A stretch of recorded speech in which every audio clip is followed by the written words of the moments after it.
Hi guys, welcome to Richard Cabile YouTube channel. In today's video, I will teach you how to check status information on Samsung Galaxy A02. And okay guys, but before we start, kindly subscribe to my YouTube channel by pressing the subscribe button and the bell to notify you if I have new videos. Okay guys, let's start.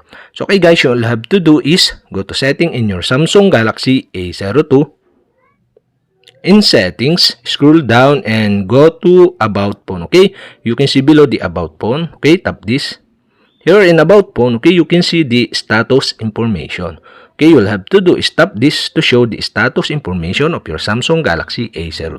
Okay, guys, here you can see the SIM card status, IMEI information, IP address, Wi-Fi MAC address, phone Wi-Fi MAC address, Bluetooth address, Ethernet MAC address, serial number, uptime, phone status, and also you can see the CE and WEEE marks and rated. Okay, so that's it, the status information of my Samsung Galaxy A02. And okay guys, if you have a question, kindly comment below and don't forget to hit the subscribe button and the bell to notify you if I have new videos. Okay guys, thank you for watching.